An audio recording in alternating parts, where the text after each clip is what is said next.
Hello, welcome back to my channel. I'm Lucy. I have a home interior account on Instagram called Home Poppy Lane. On my channel you will find my shopping trip, styling tips, DIYs. In this video I'll be sharing my top styling tips, the rules of styling and styling versus clutter, and tips for not wasting your money and getting it wrong. How to style, where to even start. It can be so overwhelming. If you've recently moved into a home that's a blank canvas, bare walls everywhere screaming at you for some styling, hopefully this video will give you lots of ideas and inspiration on what you can do in that space. So let's start off with finding your style. Now this is where a lot of people get stuck. They feel like they need to be in a box.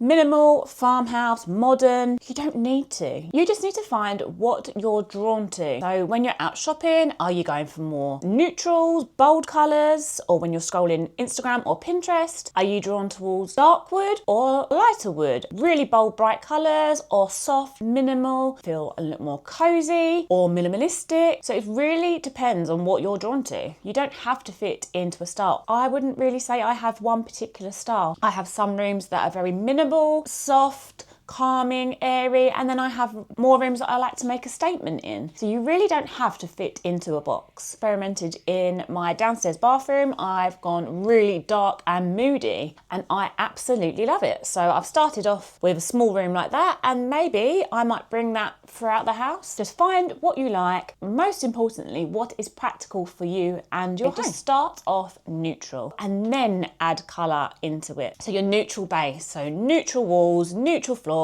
neutral sofa, neutral furniture, some books, some candles. If you change your mind, you haven't got to go and replace your whole sofa or repaint all your walls. With your walls being a neutral, you could add some colour in with a print or some art and things like that. If you were starting with absolutely nothing, a blank canvas, so say you've walked in to your new house, it might be a new build or you might have renovated it and it is completely blank square room. You don't even know where to start. Start off with your basics. Use a living room for an example. So your sofa, your rug and curtains. If you start off with them all being neutral or tones that you can work in and then stick to that colour palette. In my living room, I've gone for a neutral floor, a neutral sofa and a neutral rug, and I can play around and some black accents in there, some brown.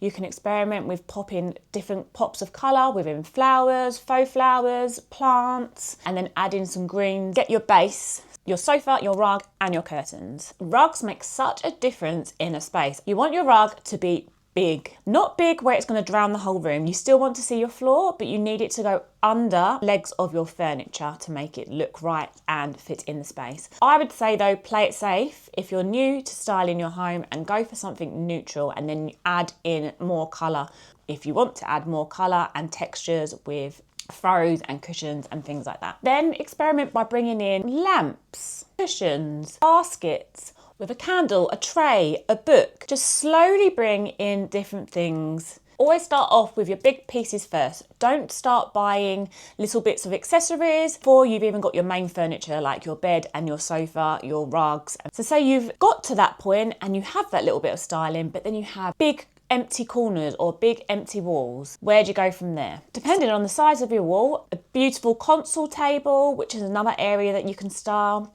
Incorporate mirrors. So if your room is small, adding a mirror will make the room feel bigger. Piece of art. In my opinion, the bigger the better, depending on the wall size. A side table or console you can style with baskets, then which are also practical, especially if you've got children. You can chuck their toys in and any clutter that's around the house to hide it. In my kitchen, I had one long blank wall. It wasn't big enough to add a sofa in there. Started off by adding a mirror and a chair and then a console table, which is then completely transformed that space and made it look more styled. I have a lamp on there. I like to switch up the decor. If you're looking at a blank wall, look at the space and work out whether it'd be worth adding a piece of art, a mirror, shelving. One or two of those things will make such a difference to that space. A plant, I love using stools around my house for styling and popping baskets on them if it's a blank space. Think of the rule of three. So you have your big lamp, a smaller candle and some coffee table books. Or you might have a large vase, a small candle and an ornament. So group them into groups of three so it doesn't look cluttered, but it instantly screams you know what you're doing. So then if you're looking at your coffee table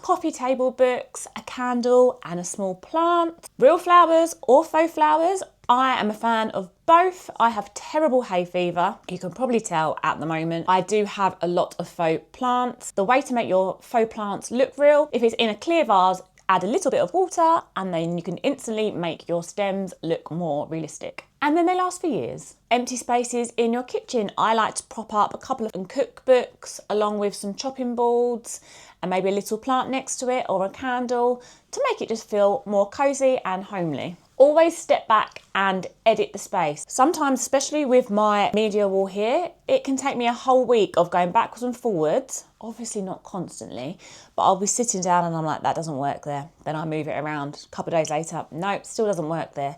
Take something off, add something else, move around and play with things. A nice bowl, a vase, a candle. So use the rule of three and go for different heights. Adding layers to your home. So throw and cushions transform a blank sofa into something more cozy and more inviting. And obviously it's comfortable too. One of the things I really like to do, especially when I'm out shopping or online shopping, I screenshot the products that I like the look of and then copy and paste it into Adobe or Canva and see how the pieces look together. I have got thousands of different mood boards, maybe not thousands, hundreds, let's say hundreds of mood boards on my LTK, which I will link below, of awkward corner styling, how to style an empty wall, coffee table books, vases, all from the high street, all really affordable. I've got vases that are under £20, vases that are under £10. So if you are stuck for some ideas, have a look on there. Lighting changes everything. So add in things like wall sconces, small lamps, candles can really bring your space together and make it feel nice and cozy, because who doesn't want a cozy home? So to summarise everything, start off with your foundation pieces. So your sofas, your beds, your big furniture pieces, and then slowly add in different things as you go, whether it is with rugs, cushions, curtains, and slowly add the decor pieces in. The rule of three for styling, your different heights, so a large plant, a small candle, coffee table books. Experiment with pops of colour through your flowers and decor pieces. Take things away and stand back and edit. And experiment in small rooms. So I've experimented with wall murals. I've added a bold stair runner to my home. But most importantly, do what works for you. You don't have to fit into a box of a certain style. Do what you're drawn to and that will work with your lifestyle, because our homes are for living in. And styling your home doesn't mean that you need to spend hundreds of thousands of pounds. I find some amazing pieces on the high street, like Home Sense, Matalan, Dunelm, B&M, Home Bargains, H&M Home. There is so many places that you can buy really affordable home decor. I'll leave all my links down below of everything that I recommend and some of the mood boards that I've popped on the screen here. It doesn't need to be overwhelming. There's no race to finish in your home. Add little pieces as you go, and most importantly, what works for you and your house. I hope you found this video helpful and full of ideas for how to style your home. Please like, subscribe, and I'll catch you again soon. Bye.